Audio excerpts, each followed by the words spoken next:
안녕하세요. 김태현 목사입니다. 뚜벅뚜벅 메시지 이것이 사명이다 시리즈 5번째입니다. 소명은 멀리 있지 않습니다. 소명은 멀리 있지 않습니다. 출애굽기 3장 1절에서 12절의 말씀 가지고 함께 뚜벅뚜벅 걸어가겠습니다. 여러분, 소명이란 단어, 사명이란 단어, 특별한 사람의 단어가 아닙니다. 우리가 보통 소명이라는 단어를 들으면 어떤 느낌이 드십니까? 어떤 분들은 소명을 들으면 마치 이런 느낌이 듭니다. 나는 그런 거 없어. 나는 평범한 사람인데, 나는 그냥 먹고 살기도 바쁜데. 그래서 소명은 목회자나 선교사, 특별한 사람들의 단어가 되고 평범한 성도에게는 조용히 멀어져 버립니다. 하지만 성경에서 소명은 특별한 사람에게만 주어진 단어가 아닙니다. 오히려 소명은 하나님이 평범한 사람을 부르실 때 쓰시는 방식입니다. 그리고 오늘 메시지에서 제가 하고 싶은 말은 딱 하나입니다. 소명은 멀리 있지 않습니다. 하나님은 이미 내 안에서 나를 부르고 계신다는 것이죠. 자, 먼저 생각해 봅니다. 콜링, 소명이란 무엇인가요? 소명이란 무엇인가? 신학적으로 보면 소명은 이렇게 정의할 수 있어요. 소명은 하나님이 한 사람을 부르셔서 하나님의 뜻에 참여하게 하시는 은혜의 초대다. 소명은 하나님이 한 사람을 부르셔서 하나님의 뜻에 참여하게 하시는 은혜의 초대라는 것이죠. 자, 여러분, 이 문장, 여기에서 중요한 단어가 3개 나오는데, 첫 번째, 부르신다. 소명은 내가 찾는 것이 아니라 하나님이 부르시는 거예요. 두 번째, 참여하게 하신다. 소명은 내가 위대한 일을 하는 것이 아니라 하나님이 하시는 일에 내가 참여할 뿐이에요. 세 번째, 은혜의 초대다. 은혜의 초대다. 소명은 부담으로 시작할 수 있지만 그 본질은 은혜라는 것입니다. 자, 우리가 모세의 부르심을 좀 볼까요? 오늘 본문의 출애굽기 3장을 보시면 모세가 부름을 받는 장면입니다. 그런데 모세의 부르심을 보면 우리가 생각하는 소명과 다릅니다. 모세는 지금 광야에서 양을 치는 사람이고 실패한 사람이고 도망자이며 인생이 끝났다고 생각하는 사람입니다. 그런데 하나님이 찾아오십니다. 그리고 하나님이 가장 먼저 하신 말이 무엇인지 아십니까? 모세야, 내가 너를 지도자로 세운다. 이게 아니었어요. 모세야, 내가 너를 지도자로 세운다. 그런 말이 아니었고, 하나님은 먼저 이렇게 말씀하셨습니다. 모세야, 모세야. 보세요. 이름을 부르십니다. 이름을 부르셨다는 거예요.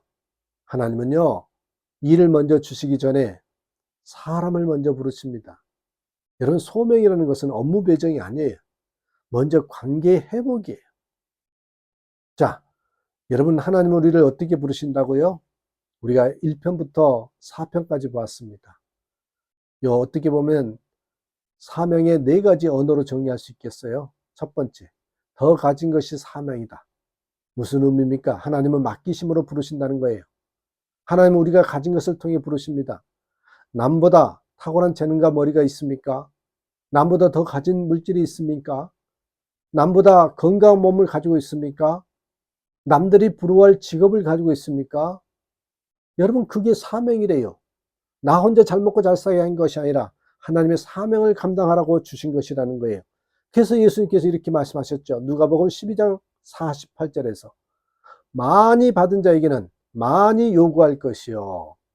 하나님은 가진 것을 통해 우리를 관리자로 부르십니다. 두 번째, 부담감이 사명이다. 하나님은 부담으로 우리를 부르십니다. 오랫동안 지워지지 않으면서 계속 부담감으로 마음에 남아있다면 그것이 사명이라는 것이죠.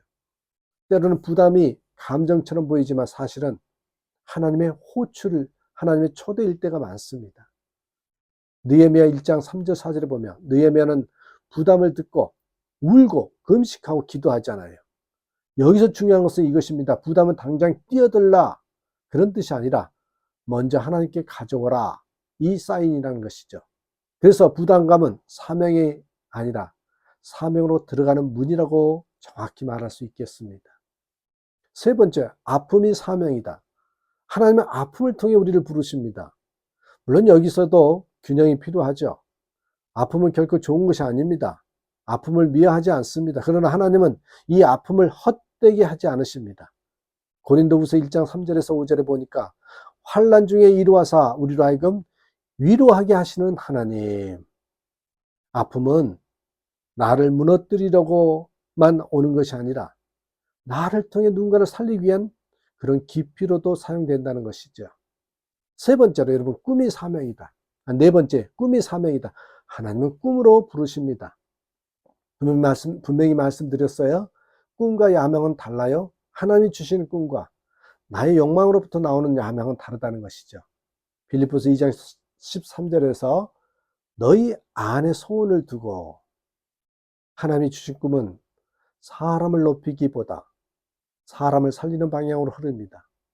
하박국 2장 2절에서 3절에 더딜지라도 기다리라. 꿈은 결과가 아니라 방향이라는 뜻이에요. 자, 이제 결론을 말해야 됩니다. 소명은 맡기심으로 오고, 부담감으로 오고, 아픔으로 오고, 꿈으로 오지만 그 무엇보다도, 그 모든 것보다도 더 중요한 것은 하나입니다. 요한복음 6장 67절에서 68절에 너희도 가려느냐? 주여, 우리가 누구에게로 가오리이까? 베드로의 대답은 확신이 아니라 잔류였습니다.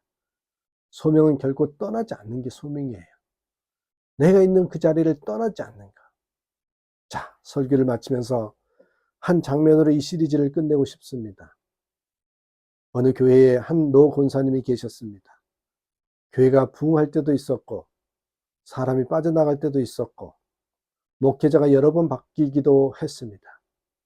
그런데도 그 권사님은 늘 같은 시간에, 늘 같은 문으로 들어와 늘 같은 자리에 앉아 예배를 드렸습니다. 어느 날 젊은 목회자가 물었죠. 권사님, 이제 다른 교회로 가셔도 되잖아요. 왜 여기 계세요? 권사님이 한참을 생각하시더니 이렇게 말했습니다. 목사님, 하나님이 제일 많이 저를 만나 주신 자리가 여기였어요. 그래서요, 제가 여길 떠나면 하나님을 놓칠 것 같아요. 여러분, 소명은 특별한 일이 아닙니다.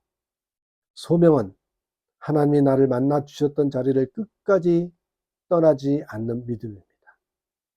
이 소명을 가지고 살아가는 저와 여러분 되시기를 주님의 이름으로 축복합니다. 감사합니다.